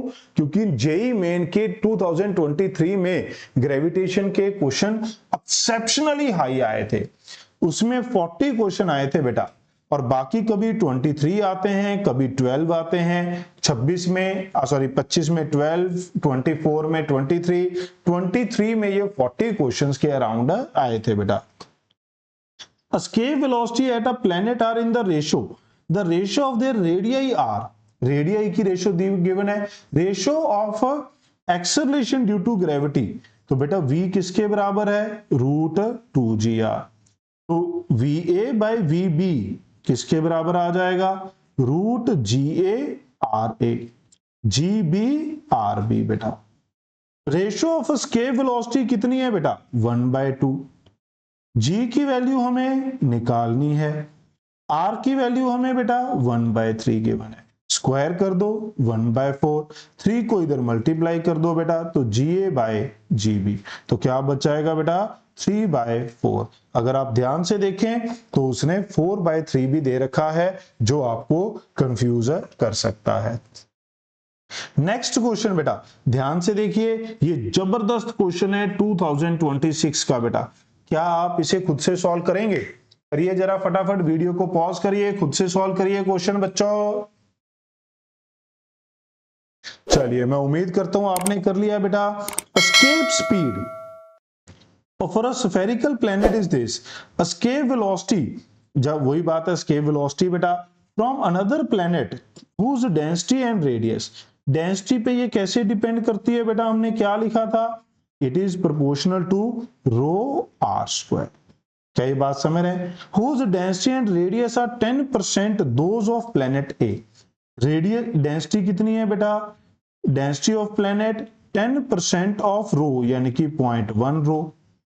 रेडियस कितना है बेटा, ये भी 10% है बच्चों, ये भी 10% है, तो ये भी 0.1 r हो गया। तो अगर आप देखो तो ये किसके प्रोपोर्शनल है, r √ρ के प्रोपोर्शनल है। तो हम क्या लिखेंगे बेटा, b डिवाइड बाय a। तो vb कितना है, rb डिवाइड बाय ra, इसको हम b लिख लेते हैं, सॉरी ये क्या है बच्चों, b, ये क्या है a, ये क्या है b, डैश हटा देते हैं यहां से, ठीक है। तो ये आ जाएगा ρb/ρa, इसके ऊपर क्या आएगा बेटा, रूट। तो ये क्या आ जाएगा बच्चों, ρb कितना है 0.1 ra है ना, और ये भी कितना है बेटा 0.1, ये आ गया बेटा। तो ये आ गया 1/10, और ये भी रूट में क्या आ गया 1/10। तो vb कितना आएगा बेटा, va मल्टीप्लाई कर दो, va कितना है 10, तो ये आ जाएगा 1/√10 बेटा। कुछ इस तरीके से हमारे पास बन जाना चाहिए था बेटा। क्लियर है? अब अगर आप ध्यान से देखें तो यहाँ एक छोटी सी गड़बड़ है, ये किलोमीटर है और ये मीटर पर सेकंड है। तो ये हमारे पास जो आंसर आया था वो किस में आया था बेटा, किलोमीटर पर सेकंड में। तो ऊपर 1000 लगा देंगे तो ये किस में कन्वर्ट हो जाएगा, मीटर पर सेकंड में। आप इसको 100√10 मीटर पर सेकंड भी कह सकते हैं।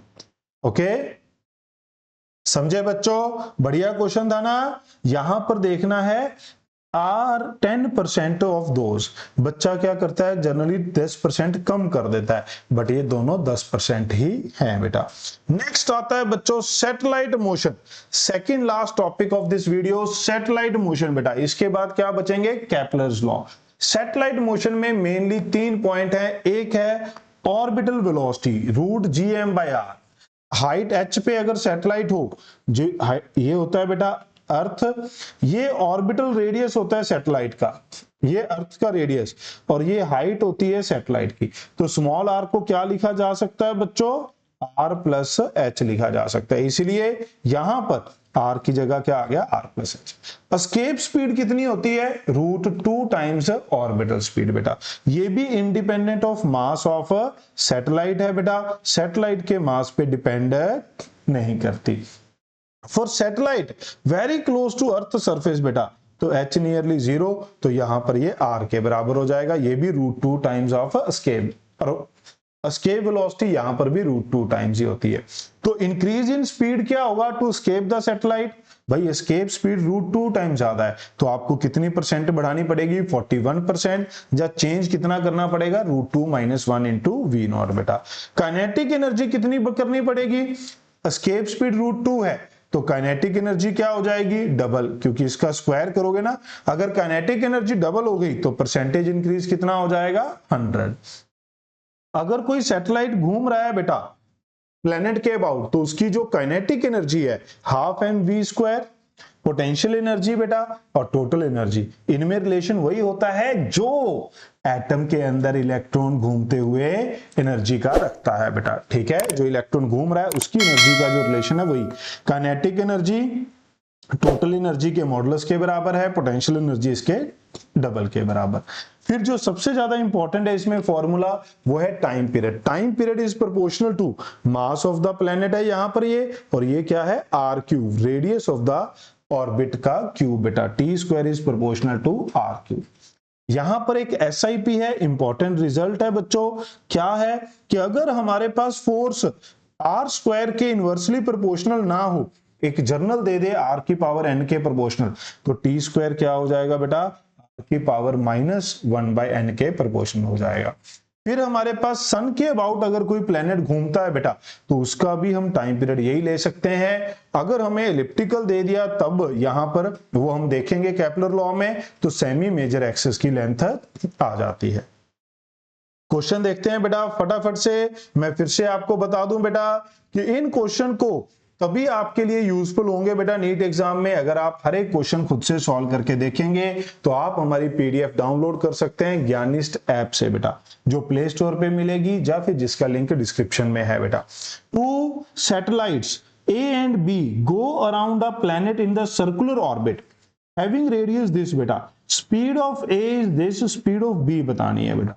अगर आप देखें तो V is inversely proportional to R बेटा, तो VB by VA, radius of B divide by radius of A, क्या है बेटा, A का रेडियस 4R और B का रेडियस R, तो ये क्या आ गया 1/2, और VA कितना था 3V, तो VB कितना आ जाएगा बेटा हमारे पास, यहां गड़बड़ कर दी फिर से, इनवर्स प्रोपोर्शनल था बेटा, क्या था बेटा, इनवर्सली प्रोपोर्शनल था, तो यहाँ RA यहाँ RB, ये 4R ये R, तो ये कितना आ जाएगा बच्चों 2, तो ये कितना आ जाएगा 6V बेटा। जितना मुझे ध्यान में आ रहा है बेटा, ये भी नीट का PYQ ही है बेटा, ओके।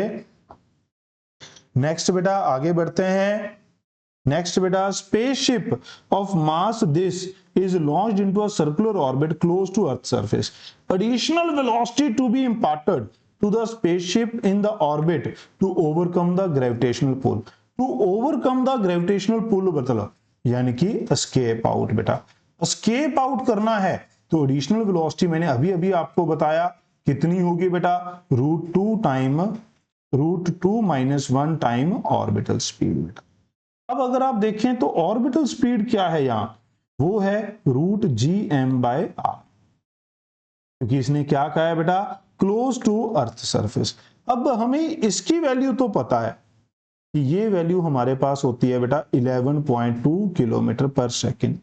इसकी वैल्यू क्या होगी, 11.2 डिवाइड बाय √2।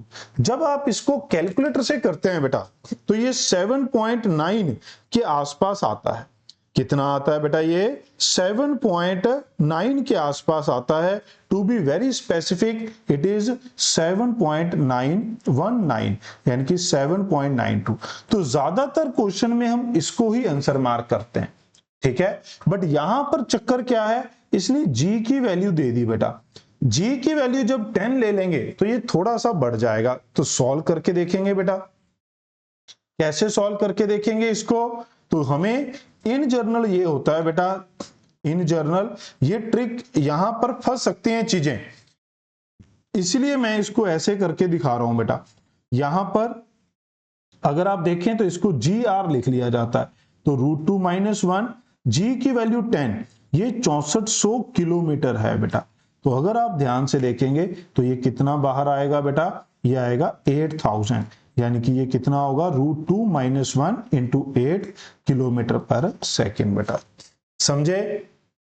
तो इस जी की वजह से हमारे पास ये कितना हो जाएगा? 8 हो जाएगा। तो यहां पर आपको अलर्ट रहना है इन दो ऑप्शन के बीच में बेटा।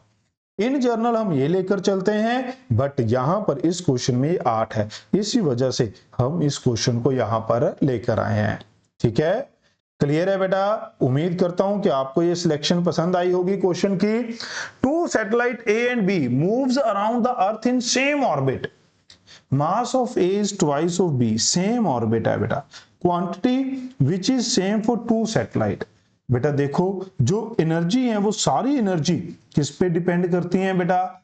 मास ऑफ सैटेलाइट पे डिपेंड करती हैं, मास ऑफ सैटेलाइट पे। बट जो स्पीड है ये मास ऑफ सैटेलाइट पे डिपेंड नहीं करती, इसलिए क्या सेम होगी दोनों के लिए बेटा? Speed same. समझे? ये क्वेश्चन देखिए बेटा, यही क्वेश्चन मैंने आपको यहां पर सॉल्व करके भी दिखाऊंगा बेटा। 2026 में भी यही क्वेश्चन है, सिर्फ डाटा चेंज है। बट ये 2 बार करा रहा हूं क्योंकि बच्चे अक्सर इसमें गड़बड़ कर देते हैं बेटा। क्या कह रहा है?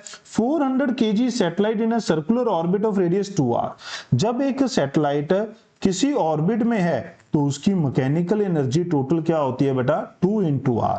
जब ये रेडियस 2r है तो यहां पुट किया तो ये क्या बन गई? 4r। अब मुझे इसको ट्रांसफर करना है टू अनदर रेडियस, तो 4r पुट करेंगे तो कितना हो जाएगा यहां? 8r। तो energy change in energy, final minus initial, यही एनर्जी हमें देनी पड़ेगी।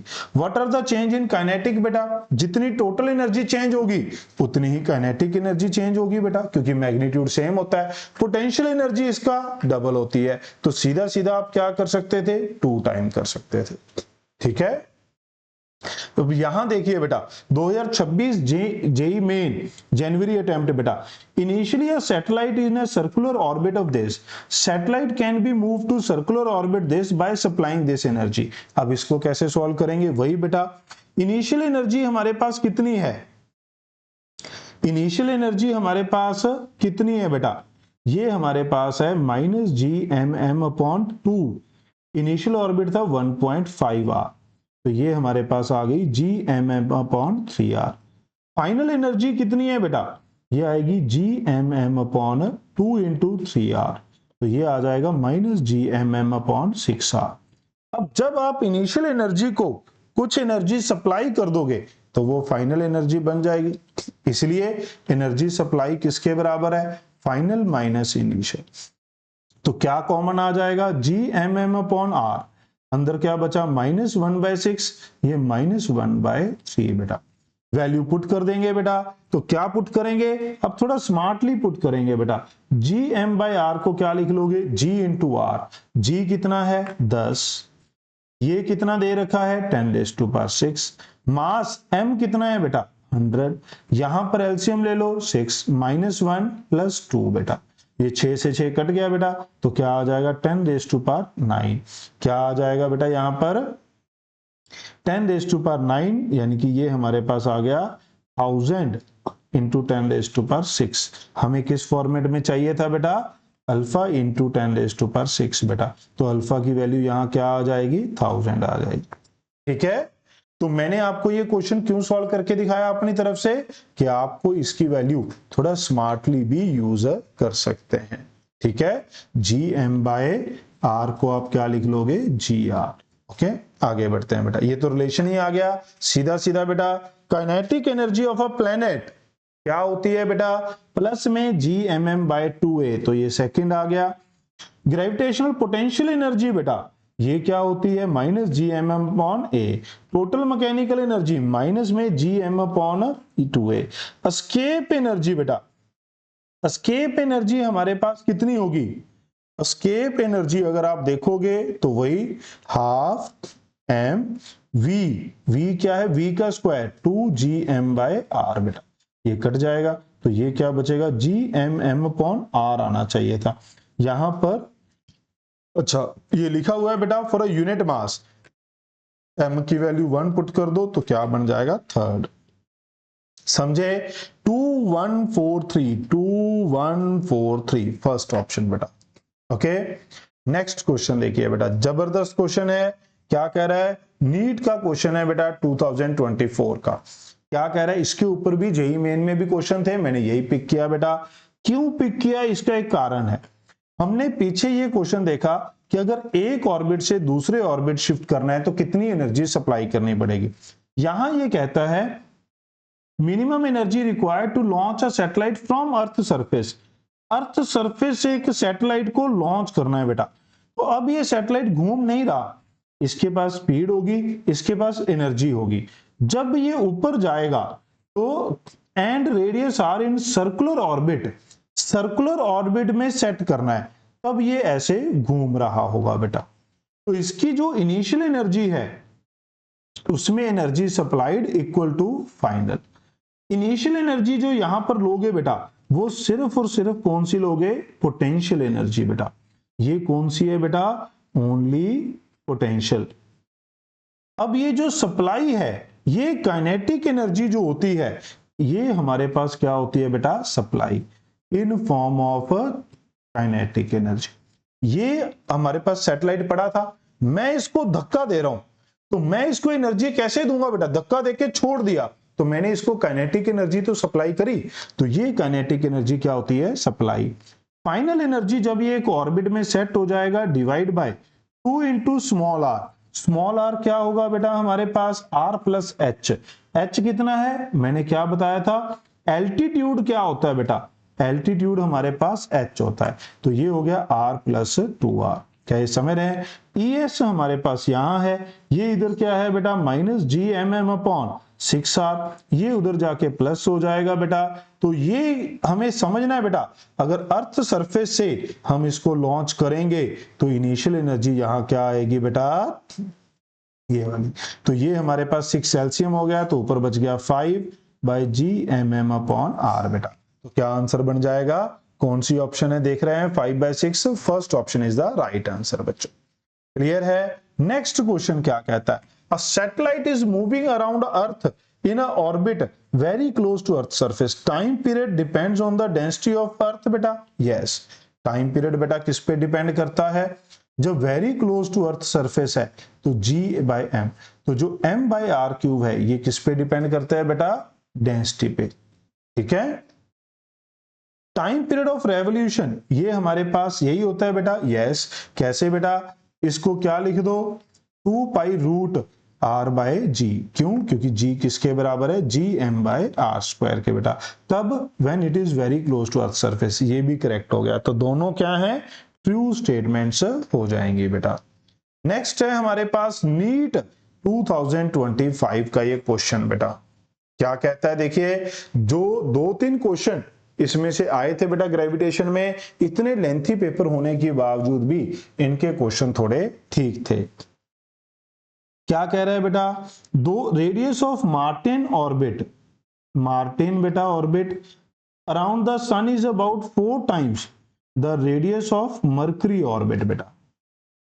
द मार्टियन ईयर जो टाइम पीरियड है बेटा वो कितना है, 687 earth day. Then which of the following length of 1 year of Mercury, Mercury का टाइम पीरियड क्या होगा बेटा। ठीक है, 1 ईयर ऑन मर्करी का मतलब क्या है कि उसका टाइम पीरियड कितना है। इसका 1 ईयर कितना है, इतने अर्थ डे, इसका 1 ईयर कितने अर्थ डे होगा। तो जो टाइम का स्क्वायर है बेटा वो किसके ऊपर डिपेंड करता है बच्चों, रेडियस के क्यूब के ऊपर, रेडियस के क्यूब के ऊपर बेटा। क्या ये बात समझ रहे हैं? तो क्यूब कर देंगे और इधर क्या था बेटा हमारे पास स्क्वायर, क्यूब किया तो यहां पर क्या बच गया 1/4 का क्यूब बेटा। तो ये कितना आएगा 1/64, कितना आएगा बेटा 1/64। इसका रूट ले लो बच्चों, तो इसका रूट लेंगे तो क्या आएगा बेटा 1/8। तो सीधा सीधा ये कितना आ जाएगा बेटा 687/8। अगर आप 8 पे कट करेंगे 64, 4 बच गया 47, अप्रोक्सीमेटली 48 बेटा। तो ये क्या आ जाएगा हमारे पास 86 डेज आना चाहिए था। तो वेरी क्लोज टू 88 आप मार्क कर सकते हैं बेटा। क्लियर है? नेक्स्ट इस क्वेश्चन को देखिए बेटा, ज्यादातर बच्चे इस क्वेश्चन को देखकर ही छोड़ देते हैं कि यार ये पता नहीं क्या आ गया, but it is a very easy problem. अगर आप करना चाहते हैं तो जरूर ट्राई करिए बेटा। वीडियो को पॉज करके, टाइम पीरियड क्या होता है बेटा, ये होता है r³/gm। क्या ये मेरी बात समझ रहे हैं? अगर मैं स्क्वायर कर दूं तो 4π²। r³ क्या होता है, r+h होता है बेटा, डिवाइड बाय इसको क्या लिख सकते हैं gr²। इसको इधर ले जाओ बेटा, t² r² g divide by 4π²। इसका क्यूब रूट ले लो बेटा, तो क्या बच गया इधर r+h। तो h क्या हो जाएगा, इसको r माइनस ले आओ इधर करके, क्या कर दो बेटा माइनस कर दो। क्या ये मेरी बात समझ में आई आपको? तो आंसर क्या बन जाएगा B option. Getting my point बच्चों? तो वीडियो को लाइक जरूर करना है कि हाँ सर, अगर मुझे कमेंट करके जरूर बताना है बेटा कि अगर ये क्वेश्चन आपने यहां ना देखा हो, सीधा नीट में आ जाता, तो क्या आपका मन नहीं करता कि इसे छोड़ दो यार, पता नहीं क्या ही पूछ लिया। ठीक है, आगे बढ़ते हैं। ये वो जो स्पेशल केस आपको जो शॉर्ट ट्रिक बताई थी बेटा, जो आपको शॉर्ट ट्रिक बताई थी, अगर हमारे पास कहता है force of attraction is proportional to, force is proportional to this, then choose the correct. तो t² is proportional to r⁻1 - n, n कितना है 3/2। तो ये कितना आ जाएगा बेटा r⁵/2। कितना आ जाएगा बेटा r⁵/2। क्या ये बात समझ में आई सबको? नेक्स्ट बेटा, नेक्स्ट है केपलर्स लॉ बेटा। Kepler's law, law of orbit, ये इस वीडियो का लास्ट टॉपिक है बेटा। तो वीडियो को लाइक जरूर करना है बच्चों, कमेंट करना है और अपने मैक्सिमम दोस्तों के साथ शेयर करना है। First law, law of orbit बेटा। ऑर्बिट क्या होता है, इलिप्टिकल होता है। इसमें बहुत सारी चीजें हैं जो आपको पता होनी चाहिए। सबसे दूर वाले पॉइंट को अपोगी बोलते हैं, सबसे पास वाले को पेरिगी बोलते हैं। ये माइनर एक्सेस की, सेमी माइनर एक्सेस की लेंथ होती है। ये सेमी, ये मतलब टोटल एक्सेस मेजर है, ये टोटल मेजर है, तो आधे मेजर एक्सेस की लेंथ है सेमी मेजर एक्सेस, ये माइनर है सेमी माइनर एक्सेस। सन से ये मिनिमम डिस्टेंस, ये मैक्सिमम। ये वाला जो सेंटर से डिस्टेंस होता है ए क्या होता है हमारे पास, इसेंट्रिसिटी होती है बेटा। ये एक मैथमेटिकल टर्म है, इसको इग्नोर भी कर सकते हैं। जो इंपॉर्टेंट पॉइंट है, यहां स्टार लगाया हुआ है बेटा, कि यहां पर जो माइनर एक्सेस को एक्सेस कट करता है उसका सन से डिस्टेंस क्या होता है बेटा ए होता है। तो मैक्सिमम डिस्टेंस क्या हो गया a + ae, मिनिमम डिस्टेंस क्या हो गया a - ae बेटा। क्या समझ रहे हैं? इसकी रेशो ले लेंगे तो 1 + e 1 - e आ जाएगा। दोनों का सम ले लेंगे बेटा, रेशो ले लेंगे तो हमारे पास ये क्या हो जाएगा 1 + e 1 - e। और अगर आप दोनों का सम ले लोगे बेटा तो ये कितना हो जाएगा बच्चों 2a, क्योंकि ये टोटल लेंथ कितनी होती है 2a। Second law, law of area, areal velocity is constant. ये क्या कहता है, एरियल वेलोसिटी कांस्टेंट। जब एक प्लेनेट सन के अबाउट घूम रहा है बेटा इलिप्टिकल पाथ में, तो it SVEEP out equal area in equal time interval.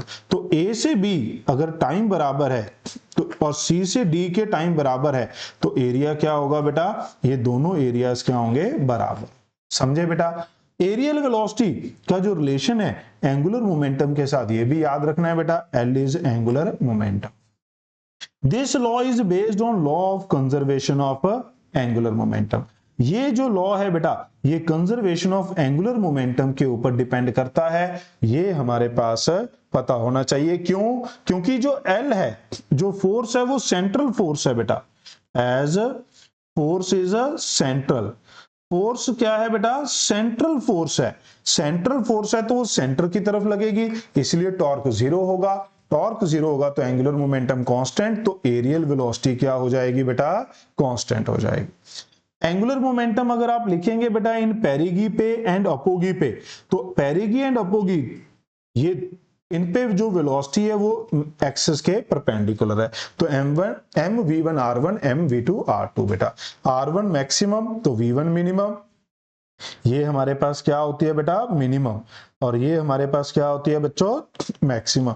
ये यहां इसलिए लिख दिए ताकि डायग्राम देखते ही याद रहे, ठीक है? तो ये हमने यहां पर भी मेंशन कर रखा है बच्चों। क्लियर है? आगे बढ़ते हैं। फिर हमें कुछ और चीजों का पता होना चाहिए बेटा। जब एक ऑर्बिट में सैटेलाइट प्लेनेट घूम रहा है बेटा, तो घूमते घूमते इसके जो एंगुलर मोमेंटम है कंजर्व है, बट p कांस्टेंट नहीं है बेटा। क्यों? हर एक पॉइंट पे वो अपनी डायरेक्शन बदल रहा है। ओमेगा p बाकी और कुछ भी कांस्टेंट नहीं है बेटा। मैक्सिमम कहां होगा? ये मैक्सिमम कहां पर है? v and omega. ये कहां पर मैक्सिमम है बेटा? v omega kinetic energy maximum कहां होंगे? एट पेरिगी, पास वाले पॉइंट पे बेटा, ठीक है? और ये मिनिमम कहां होंगे बेटा? Minimum at apogee. बाकी चीजें आप कोरोस्पोंडिंगली सेट कर सकते हैं बेटा। जो पोटेंशियल एनर्जी है वो इसके ऑपोजिट चलेगी, क्योंकि टोटल एनर्जी हमारे पास क्या रहती है? कांस्टेंट। देखिए सैटेलाइट के लिए यहां क्या था? r, बट इसके लिए क्या है? सेमी मेजर एक्सिस की लेंथ बेटा। थर्ड लॉ होता है law of period, T square is proportional to A cube. Satellite जैसा ही है बेटा। यहां पर क्या आ गया? मैंने वहां बताया था r की जगह क्या आ गया? a बेटा। क्वेश्चन देखते हैं। नीट 2018 में जो क्वेश्चन आया है वो क्या है बच्चों? अगर आप देखें तो kinetic energy of planet in orbit पूछा गया है बेटा। मेजर एक्सिस सब कुछ दिया गया है, तो कहां पर मैक्सिमम होती है? ये मैक्सिमम होती है बेटा, ये मिनिमम। तो बी पे कुछ बीच में लाई करेगी। तो मैक्सिमम कहां है? ए पे, सी पे मिनिमम। तो आंसर क्या बन जाएगा बेटा? B option will be the right answer. ये देखिए बेटा एनसीईआरटी की एग्जांपल कहता है let the speed of a planet at perihelion p in the figure is vp। यहां पर स्पीड क्या है? मान लो vp।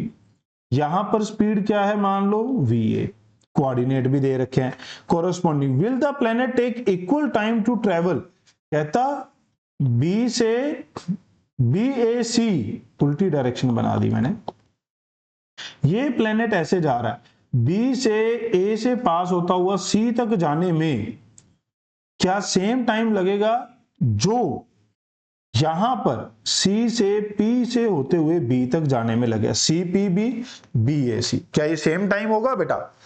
अब बच्चा कहता है सर हमने कहा था इक्वल एरिया, तो वो ये ले लेते हैं। नहीं बेटा, आपको एरिया किसके साथ लेना होता है? लाइन ज्वाइनिंग के साथ। आपको एरिया किसके साथ लेना होता है बेटा? लाइन ज्वाइनिंग के साथ आपको एरिया लेना होता है। एक ये एरिया है बच्चों और एक ये एरिया है। कौन सा एरिया बड़ा है? आप देख सकते हैं कौन सा एरिया बड़ा है बेटा? Area BACSB is greater than area BSCPB से बड़ा है बेटा, इसलिए टाइम BAC का ज्यादा होगा टाइम CPB के कंपैरेटिवली। क्या ये बात समझ में आई बेटा? Equal area are swept in equal area, hence planet will take longer time to travel BAC। Longer time to travel BAC। Areal velocity हमारे पास सेम होती है, एरिया जहां बड़ा है तो टाइम भी ज्यादा होगा बेटा। किसके साथ लेना होता है एरिया? सन के साथ, सेंटर के साथ बेटा। क्लियर है?